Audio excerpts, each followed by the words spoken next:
Growing up, it was always my sister Emily who got the special treatment. I tried not to let it get to me when we were younger. I figured maybe Emily just needed more attention, or maybe I was just more independent. But as we got older, it became impossible to ignore. Every little thing she did was celebrated like it was God knows what. Got an A on a test? Let's have a family dinner to celebrate. Landed a summer job at some cafe? We're so proud of you. Emily, let's buy you something special. Meanwhile, I had to work twice as hard for half the recognition. When I got a full scholarship to college, they said, "That's nice, honey," before they went back to discussing Emily's weekend plans. When I landed a job in my field right after graduation, nothing. Not even a good job. I thought maybe, just maybe, it would get better as we became adults. But no. If anything, it got worse. Which brings me to last weekend. A few days prior, my parents called me out of the blue. "We're having a little family celebration this Saturday," my mom said. "It would mean a lot if you could come." Now, that alone should have been a red flag. My parents never invited me to anything unless it involved Emily in some way. But I tried to stay optimistic. Maybe this was different. Maybe, for once, they actually wanted me around. So, like a fool, I said yes. When I arrived at the restaurant, the place was packed. My parents, aunts, uncles, cousins, everyone was there, all gathered around a long table set up with decorations. My stomach twisted. This wasn't just some small dinner. This was a full-on event. And then I saw the banner, "Congratulations, Emily." I clenched my jaw. Of course, this was about her. Again, I plastered on a fake smile and walked toward the table, looking for a seat. That's when Emily turned to me, her lips curling into a smirk. "Oh," she said, loud enough for everyone to hear. "I didn't know you were coming." Mom glanced at me, looking uncomfortable. "Well, Emily cut her off with a laugh. "I mean, this is for family." So she gestured toward the full table, where every single seat was taken. I suddenly realized there was no place set for me. I stared at my mom. "There's no seat for me?" Mom shifted in her chair, avoiding my gaze. My dad, as usual, just sat there saying nothing. "We didn't know if you'd be free," Mom mumbled. Emily snorted. "Or if you'd even bother to show up. You're never around for family stuff." "Family stuff? Like all the events they conveniently forgot to invite me to?" I let out a slow breath and turned to my dad. "So, what's the big occasion? What are we celebrating?" Emily beamed. "I got promoted." I blinked. "Didn't you just start that job 2 months ago?" "Yeah, and now I'm assistant manager." I almost laughed. I had busted my back to get my degree, spent years working my way up in my field, and never got so much as a pat on the back. But Emily gets a promotion 2 months into an entry-level job and suddenly, she's the second coming of Einstein? I should have been angry. I should have yelled, made a scene. But instead, I just nodded. Got it. Then, without another word, I turned and walked out. I didn't even look back. Let them have their little celebration. Let them pat her on the back for something that barely deserved a mention. I was done trying to fit into a family that clearly didn't have space for me. I drove home, half expecting my phone to blow up with messages asking where I went. But nothing. Not a single call. And then, the next morning, there was a knock at my door. I opened it to find my parents standing there, looking sheepish. My mom was wringing her hands, and my dad just looked exhausted. Before I could say anything, my mom sighed. "We need to talk." I stared at them, my fingers tightening around the doorframe. "Talk about what?" My mom sighed dramatically, as if I was the one being difficult. "Can we come in?" I crossed my arms. "That depends. What do you need to talk about?" My dad finally spoke up, rubbing his temples. "Look, we need a favor." A favor? Now they needed me? I should have slammed the door in their faces right then and there, but curiosity got the better of me. I stepped aside, letting them in. They walked straight to my living room like they owned the place. My mom perched on the couch, smoothing down her shirt like she was preparing for some serious negotiation. My dad remained standing, shifting awkwardly. I leaned against the wall. "All right, what is it?" Mom gave a small, tight smile. "About last night." I arched a brow. "So they do feel bad? We need you to cover the bill." I blinked. "What?" She sighed like I was being slow. "The dinner bill." It was a bit higher than we expected. My stomach dropped, then flipped right into rage. I stared at them, waiting for some kind of punchline. "You want me to pay for it?" Dad nodded, looking mildly uncomfortable. "You have some money laying around, right? I mean, you're doing well for yourself." I laughed, short and sharp. "You're kidding." Mom shook her head, completely serious. Emily's promotion was a big deal. We wanted to celebrate properly, but the bill ended up being more than we thought. Since you, she gave me a pointed look, didn't contribute in any other way, we figured you could at least help out financially. I actually felt lightheaded. You didn't even save me a seat, and now you want me to pay for it? Mom rolled her eyes. Don't be dramatic. Oh, I'm sorry, is this dramatic? I gestured wildly at them. Because I'm pretty sure you just showed up at my door to shake me down for money after pretending I don't exist. Dad cleared his throat. Look, we're not asking for the whole thing. Just a few hundred. It's really not that much for you. I clenched my jaw. How much was the bill? Mom hesitated. $1,200. I nearly choked. $1,200. She had the audacity to look embarrassed. Well, we got some expensive drinks, and your uncle ordered a few extra things, and I cut her off. And why is this my problem? Mom sighed, acting like I was the one being unreasonable. Emily doesn't make as much as you, and we paid for most of her college. We thought it was only fair if you helped out, just this once. I felt something snap inside me. Oh, I see. You paid for her college, but not mine. And now, because I worked my butt off to make a decent living, you want me to bail you out? After treating me like an afterthought for years. Mom's lips pressed together. We're family. I laughed again, but this time, there was no humor in it. No, we're not. Family doesn't do what you did last night. Dad sighed. Just be reasonable. We know you have savings. I tilted my head. And how exactly do you know that? Neither of them answered. Oh. I let out a slow breath. Did you guys go through my finances? Mom quickly shook her head. Of course not. Well, your aunt mentioned you got a bonus recently, and we thought. I held up a hand. Stop. Just stop. They actually had the nerve to look offended. Mom sighed again, switching tactics. Look, sweetheart, we love you. But you need to stop holding on to grudges. It was a misunderstanding last night. I leveled her with a stare. A misunderstanding? You deliberately didn't save me a seat. Emily basically rubbed it in my face, and none of you even thought to call when I left. But now that you need money, suddenly I matter? Silence. I shook my head. You know what? No, I'm not paying a cent. Mom's face darkened.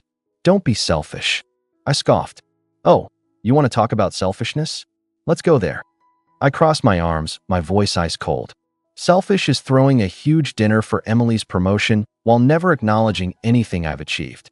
Selfish is expecting me to foot the bill for a celebration I wasn't even welcome at. Selfish is only showing up at my door when you need money. Mom's jaw tightened. We have acknowledged your achievements. I let out a sharp laugh. Oh, really? Name one time. She opened her mouth, then closed it. A flicker of frustration passed over her face. That's what I thought, I said, shaking my head. You've never once celebrated me. Not when I got into college, without your help, by the way. Not when I graduated. Not when I landed my first big job. But the second Emily does anything, she gets a whole party. Dad sighed, rubbing his forehead like I was the exhausting one. Emily's situation is different. She needed more support. Why? Because she's your favorite. Mom gasped. That's not true. Really?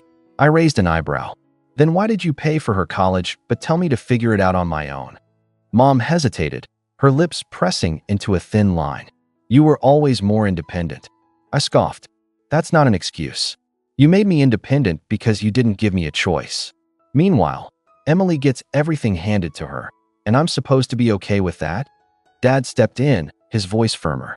This isn't about the past. Right now, we need help covering the bill, and you can afford it. I took a slow breath, my anger simmering just beneath the surface. Let me get this straight. You didn't invite me properly, didn't save me a seat, didn't call when I left, and now you're here asking for money like nothing happened? Mom crossed her arms. We didn't expect the bill to be this high. I rolled my eyes.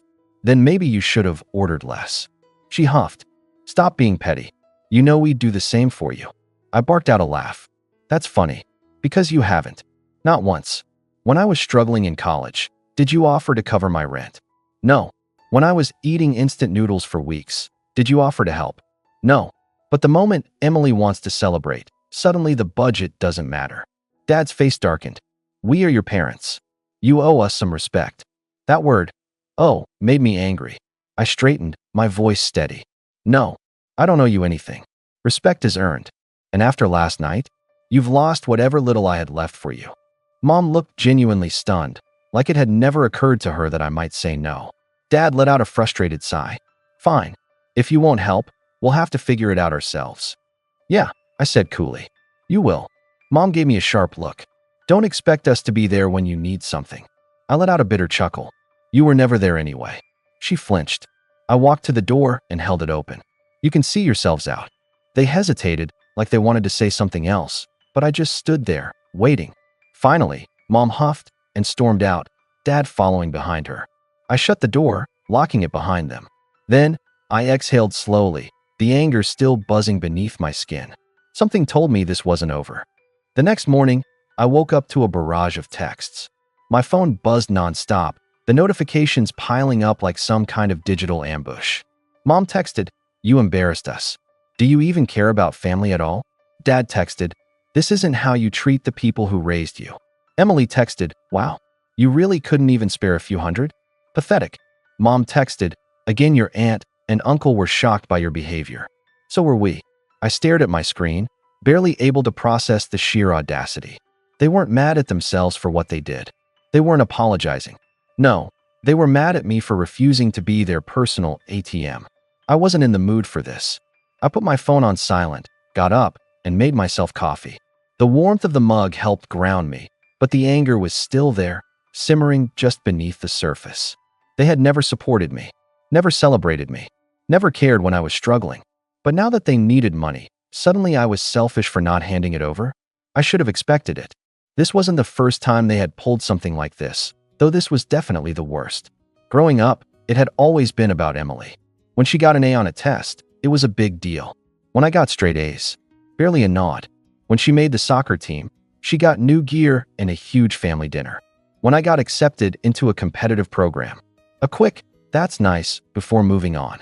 In college, that was the real slap in the face.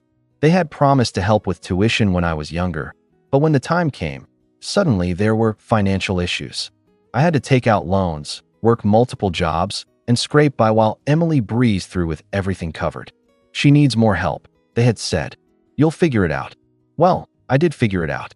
I worked my way up, made a decent career for myself, and now that I had some savings, they thought I was an easy target. I was halfway through my coffee when my phone started buzzing again. This time, a call. Mom. I debated ignoring it, but part of me wanted to hear what nonsense she had to say now. I sighed and answered. "What?" She didn't even acknowledge my tone. "You need to fix this." I let out a sharp laugh. "Fix what exactly? You've upset the whole family. We had to cover the bill ourselves, and it wasn't easy." I leaned against the counter. "Sounds like a you problem."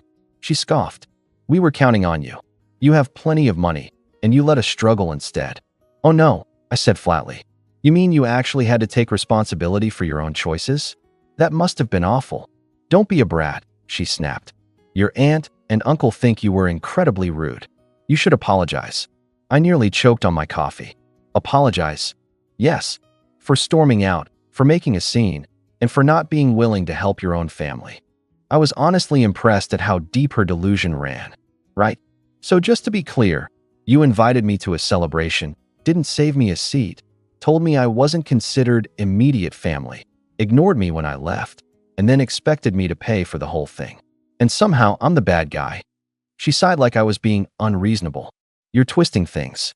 "No," I said, my voice sharp. "I'm finally calling you out. And honestly, I should have done it years ago." Silence. Then, in a low, warning tone, she said, "You're making a mistake. You don't want to push us away." I smiled, though there was no warmth in it. "You already did that on your own." I hung up. The second I did, my hands were shaking, not from fear, but from adrenaline. For the first time in my life, I had fully stood up to them. No backing down. No second-guessing myself. It felt good, but something told me they weren't done yet. And I had no idea just how far they were willing to go. The next morning, I woke up groggy, my mind still replaying last night's conversation with my mother. But as soon as I reached for my phone, any lingering sleepiness vanished. My lock screen was flooded with notifications, missed calls, texts, social media alerts. My stomach tightened. I had a gut feeling this wasn't going to be good. I unlocked my phone, and the first thing I saw was a public social media post from my mother. It started off deceptively gentle, like she was just a poor, heartbroken mother trying to make sense of a cruel world. It pains me to write this, but sometimes, as parents, We have to face the heartbreaking truth that no matter how much love we give, some children will turn their backs on family. My eyes widened as I kept reading. Last night, we celebrated a huge milestone for our daughter, Emily. It was supposed to be a joyful occasion, a time for family to come together and support one another. But unfortunately, not everyone could share in our happiness. I knew where this was going. Our other daughter, let's call her X, showed up uninvited, made a huge scene, and stormed out when she realized the world didn't revolve around her.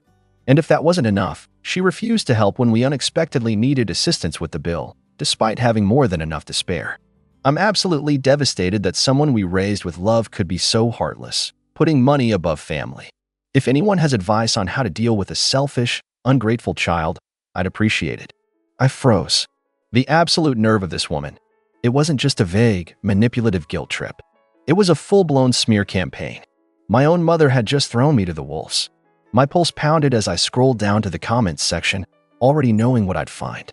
Dozens, no, hundreds of comments, all eating up her sob story without a second thought. Someone commented, "Oh my God, I can't believe X would do this. After everything you've done for her?" My aunt commented, "Some people don't deserve good parents. You guys did your best." Emily commented, "She's always been like this. It's just getting worse. I feel so bad for Mom and Dad." I gritted my teeth. Of course, Emily was there, milking it for all it was worth. She had always been the golden child, the one who could do no wrong. And now? Now she had proof that I was the selfish one, the villain in the family story. And the worst part? People were believing it. I checked my private messages, sure enough, there were tons of them. "Wow, I didn't expect this from you. That's so cold. You should be ashamed. How could you do this to your parents?" People I hadn't spoken to in years were suddenly crawling out of the woodwork to judge me based on a one-sided, twisted version of events. My hand shook as I gripped my phone. I wanted to scream, to reply and expose everything, the favoritism, the years of neglect, the truth about what really happened. But I knew how this worked. No matter what I said, they would be the victims. If I lashed out, it would prove their point that I was cruel and ungrateful. If I tried to defend myself, they'd call me dramatic and tell me to just let it go. I forced myself to breathe. This wasn't just a petty family argument anymore. I had a choice. I could either sit here, let them destroy my reputation, let them paint me as some heartless, selfish monster. Or I could fight back. But I wouldn't fight the way they wanted me to. I wouldn't get into a screaming match in the comments. I wouldn't beg for people to see my side. No, I would make them wish they had never pulled this stunt. I put my phone down, my mind already working through my next move. They wanted to play dirty? They had no idea what I was capable of. Since my family has decided to publicly lie about me, I think it's only fair that I set the record straight. I wasn't going to say anything, but after waking up to dozens of messages from people calling me selfish, I realized something. I'm done protecting people who would rather throw me under the bus than take accountability for their own actions. Let's talk about what really happened. I was invited to my sister's celebration under the assumption that I was actually welcome. When I arrived, I was told there wasn't a seat for me.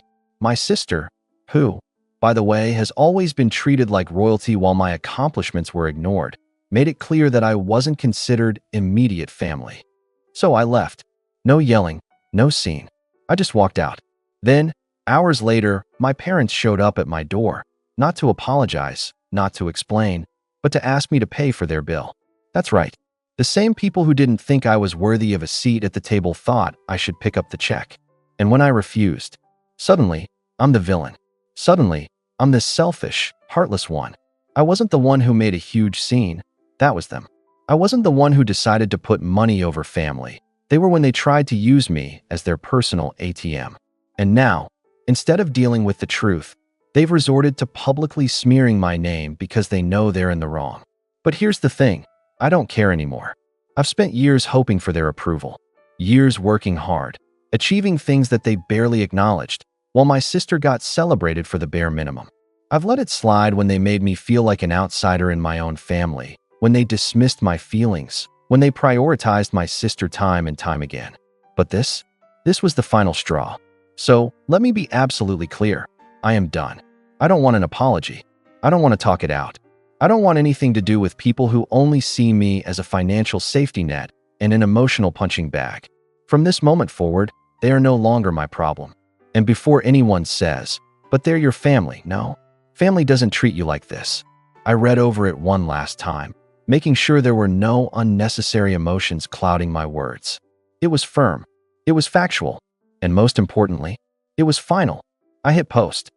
After I posted my response, things exploded. People who had known my family for years started reaching out, saying they weren't surprised. Some even shared their own stories about my parents' favoritism and entitlement. My sister tried to double down, calling me dramatic, but it was too late. The truth was out. My parents? They went silent.